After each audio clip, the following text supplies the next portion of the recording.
My name is Ryan, and the land I own isn't just land. It's legacy. Over 2,300 acres passed down through generations. Hills, trees, open ground stretching farther than the eye could see. For years, I did nothing with it. No construction, no selling, just patience. Well, because real value comes with time. While others rushed to build, I waited.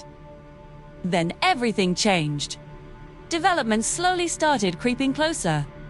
New houses, clean roads, organized neighborhoods. Eventually, an entire residential community formed right next to my land. I watched quietly. No rush, no interference.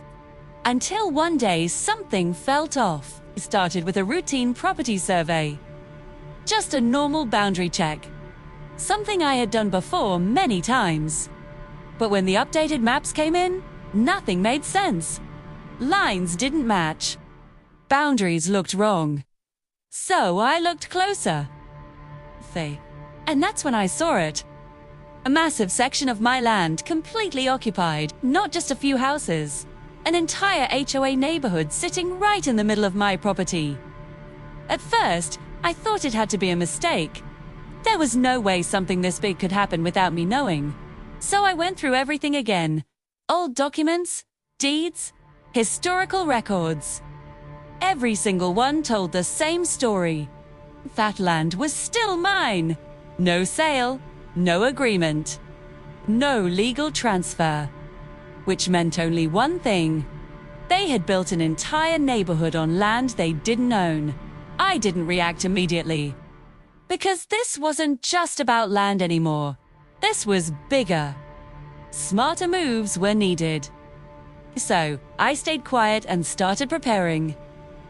I gathered every piece of proof I had, organized everything carefully. Then I contacted a lawyer.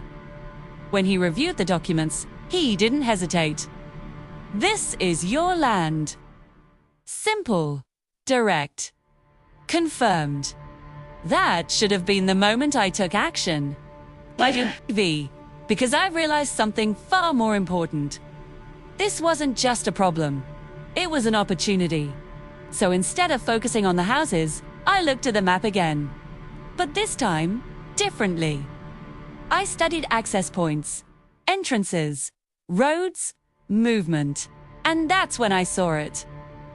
2. There was only one main road leading into that entire HOA, one entrance, and it ran directly through my land. That road was mine. That's when everything became clear. I didn't need to fight hundreds of homes. I just needed control over one thing.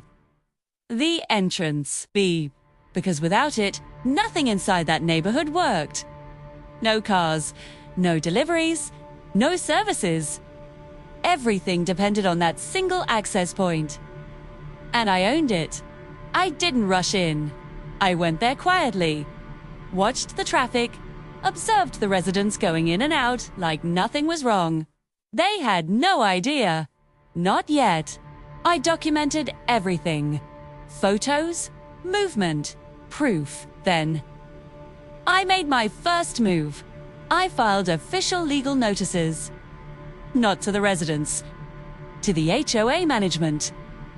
Their response? Exactly what I expected. Denial. They claimed confusion. Said there must be some mistake. But confusion doesn't stand against facts. And I had all of them. So I didn't argue. Waited, because pressure works best when it builds slowly. Meanwhile, I explored my options, and I already knew the best one. I wasn't going to block the entrance. That would be too obvious. Too aggressive. Instead, I decided to sell it. But not to them. I listed that piece of land publicly. Legally. Open market thing. And that's when everything changed. Subtly. It wasn't just a disagreement anymore. It was a threat. A real one. Because now, anyone could buy that entrance. and control who goes in and who doesn't. The HOA contacted me almost immediately. This time, no denial, no confusion. They wanted a meeting, but I wasn't there to negotiate. I laid everything out in front of them. Documents, maps, proof of ownership. Their tone changed instantly. They understood now the position they were in. But it was already too late, because the listing was live and people were interested, very interested. Investors saw the opportunity, Car K controlling access to an entire neighborhood. That's power. Offers started coming in, higher than expected. The HOA panicked. Residents began hearing about it. Questions spread quickly. What happens if someone else buys the entrance? What if access gets restricted? Fear creates pressure. And pressure forces decisions. They came back with an offer. They wanted to buy it. But things weren't the same anymore. The price had changed. Because the value had changed. This wasn't just land. This was control. I didn't accept immediately. I waited. Let the tension grow. They increased their offer. Then increased it again. It's time, more desperate. Because they knew without that entrance, everything falls apart. Finally, I accepted. But only on my terms. The deal reflected the true value of control. Not just square footage.